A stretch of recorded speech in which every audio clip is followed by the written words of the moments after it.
Good good, that is right. Bapuji, doctor Ambedkar આવ્યા છે. हाँ हाँ हाँ, डॉक्टर आंबेडकर, आप मुझसे मिलना चाहते थे? गांधी जी, आपने ही मुझे चिट्ठी भेजकर बुलाया था. हाँ हाँ हाँ, याद आया. पता चला है कि आपको शिकायत है मुझसे और कांग्रेस से. मैं आपको बता दूं, अछूतों की समस्या को लेकर मैं चिंतित रहा हूं मेरे बचपन से.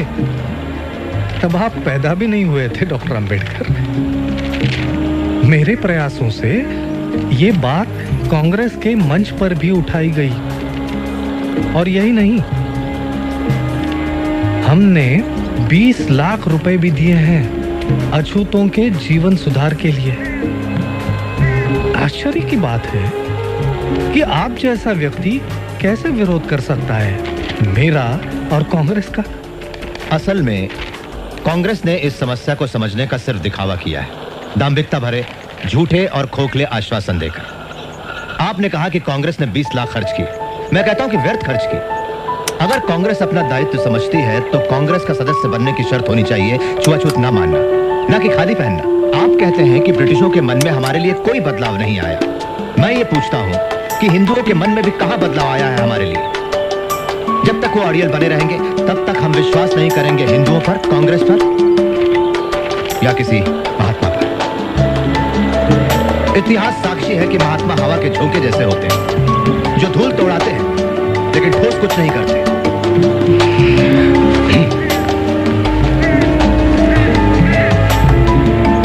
गांधी जी, मेरी कोई मातृभूमि नहीं है.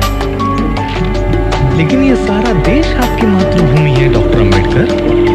और जहां तक राउंड टेबल कॉन्फ्रेंस के बारे में मैंने पढ़ा, उससे यह साबित होता है कि आप एक सच्चे और निष्ठावान देशभक्त हो. इसे मैं अपनी मातृभूमि कैसे कह सकता हूँ जहाँ कुत्ते बिल्लियों जैसा सलूक होता है हमारे साथ. हम लोगों के साथ जो बर्ताव होता है वो इतना असहनीय है कि अगर हम कभी निष्ठावान न रह पाए तो दोष इस मिट्टी का होगा, न कि हमारा. कांग्रेसियों ने हमारे आंदोलन का विरोध किया, देशद्रोही कहा, और आप मुझे देशभक्त कह रहे हैं.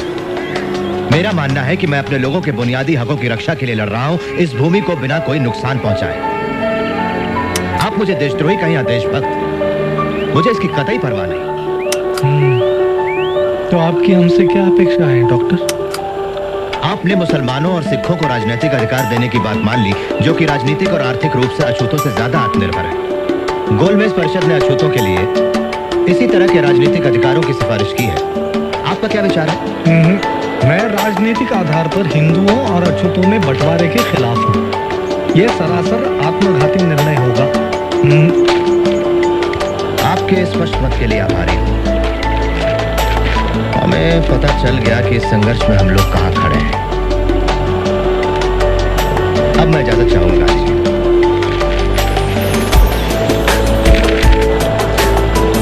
इतना संयम? माधव भाई जी बापू, उन्होंने ऐसा क्यों कहा कि उनकी कोई मातृभूमि नहीं? शायद महार होने के नाते ऐसा सोचते हो. डॉक्टर अंबेडकर क्या महार है? सारी दुनिया जानती है बापू. सारी दुनिया जानती होगी पर मैं नहीं. मुझे किसी ने क्यों नहीं बताया उनके बारे में?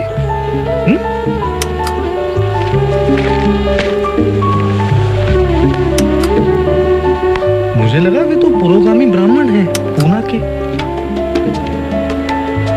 मिस्टर गांधी आज गोलमेज परिषद में हिस्सा लेने के लिए लंदन रवाना हो गए.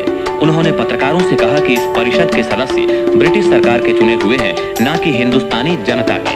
मिस्टर गांधी के प्रतिनिधि बनने से हमारे दावे में कोई खास फर्क नहीं पड़ता. हमारी पहली जरूरत है पिछड़ी जातियों को राजनीतिक सत्ता से लैस करना. वही एक रास्ता है. लेकिन डॉक्टर अंबेडकर, आपको नहीं लगता कि शिक्षा से दलितों की स्थिति में सुधार होगा? लगता है आप गांधी जी से मिलकर आए हैं. हम लोगों में से सबसे ज्यादा शिक्षित मैं, फिर भी समाज मेरे साथ अछूतों जैसा ही बर्ताव करता है. आप क्या मांगे रखने वाले हैं? हम स्पष्ट विभाजन चाहते हैं हमारे और सवर्णों के बीच. आप ये सब कैसे करना चाहेंगे? हिंदुस्तान के भावी संविधान में पिछड़ी जातियों को ऐसा मूल अधिकार दिया जाए जिसके तहत छुआछूत कानूनन जुर्म हो और दोषी सजा का हकदार हो. लेकिन डॉक्टर अंबेडकर, मिस्टर गांधी ने कहा कि स्वतंत्र निर्वाचन क्षेत्रों का परिणाम गंभीर होगा और जो अछूत है वो भी अछूत ही रह जाएंगे। उन्हें कहने दीजिए। आप 2000 साल से बह रही धारा को रोककर उसे विरुद्ध दिशा में नहीं बहा सकते। दमन करने वाले कभी मसीहा नहीं बन सकते। हम राजनीतिक सत्ता चाहते हैं, न कि सिर्फ खूबसूरत शब्द, अच्छे इरादे या दान। एक और प्लीज। मिस्टर चेयरमैन, मैं जानता हूं प्रतिनिधियों के दिमाग में क्या है। अल्पसंख्यक वर्गों के उचित प्रतिनिधित्व का प्रश्न। हम राजी हैं मुसलमानों और सिखों को विशेष स्थान देकर समझौता करने के लिए। अर्थात इसके कुछ ठोस ऐतिहासिक कारण भी हैं। लेकिन जहां तक अछूतों का सवाल है, मैं और कांग्रेस दोनों विरुद्ध हैं उन्हें खास प्रतिनिधित्व देने के मामले में। अछूत हिंदू धर्म का ही एक हिस्सा है और उन्हें इससे अलग नहीं किया जा सकता। धन्यवाद। हमारे खिलाफ लड़ाई तब भी बच गई। क्या हुआ? उन्होंने अल्पसंख्यक कमेटी को स्थगित कर दिया है। मैंने सुना है कि वो मुसलमानों के साथ एक सौदा करने वाले हैं। सौदा किस तरह का? कांग्रेस मुसलमानों की 14 मांगे मान लेगी अगर मुसलमान हमारा विरोध करें तो।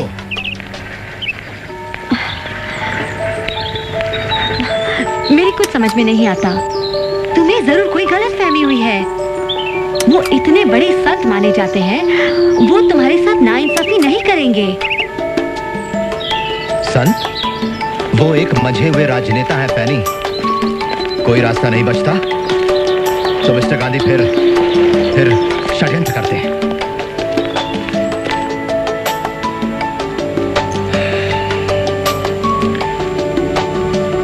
मिस्टर प्राइम मिनिस्टर और साथियों, मुझे बड़े दुख के साथ ये घोषणा करनी पड़ रही है कि हम सांप्रदायिकता के प्रश्न पर आपसी बातचीत के द्वारा किसी निर्णय पर पहुंचने में असफल रहे हैं। ये असफलता कमेटी के गठन में ही छिपी थी, जिसके सदस्य सरकार के प्रतिनिधि तो हैं, मगर जनता के प्रतिनिधि नहीं है। जहां तक कांग्रेस का सवाल है, वो सारे हिंदुस्तान का प्रतिनिधित्व करती है, जिसमें अछूत भी शामिल है। और मिस्टर चेयरमैन सर, मुझे इस बात में जरा सा शक नहीं है कि अपने समुदाय का पूरी तरह से प्रतिनिधित्व मैं करता हूं। पर महात्मा जी का दावा है कि कांग्रेस मुझसे ज्यादा अछूतों का प्रतिनिधित्व करती है। मैं इतना ही कहूंगा कि ये उन तमाम झूठे बयानों में से एक है जो गैर जिम्मेदार लोग अक्सर देते रहते हैं।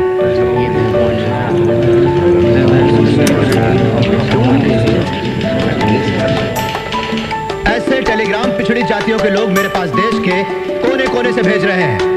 उनका कांग्रेस के आंदोलन पर बिल्कुल भरोसा नहीं है और वे कांग्रेस कार्यकर्ताओं के काम के तरीके का विरोध करते हैं। मैं एक और बात बताना चाहता हूं मिस्टर प्राइम मिनिस्टर, कि अछूत वर्ग हिंदुस्तान में सत्ता परिवर्तन के लिए शोर नहीं मचा रहा है।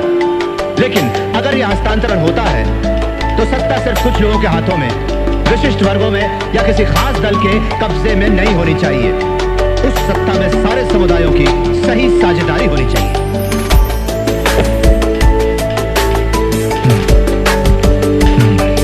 मुझे पूरा विश्वास है कि छुआछूत अब बिल्कुल खत्म होने वाली है और स्वतंत्र निर्वाचन क्षेत्र देने से ये कल बना रहेगा। मैं हिंदुस्तान के एक कोने से दूसरे कोने तक जाकर ये समझाना चाहूंगा अछूतों को कि छुआछूत हटाने का ये तरीका नहीं है। मेरे लिए तो छुआछूत जिंदा रहने से बेहतर है हिंदू धर्म की मौत।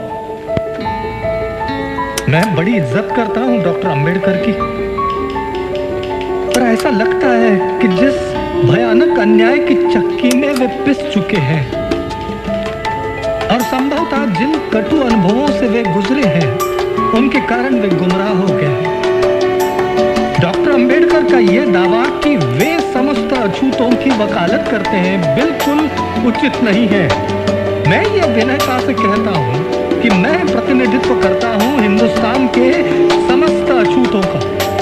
अछूतों के राजनीतिक अधिकारों की जो लोग बातें करते हैं, अपने हिंदुस्तान को कतई नहीं जानते।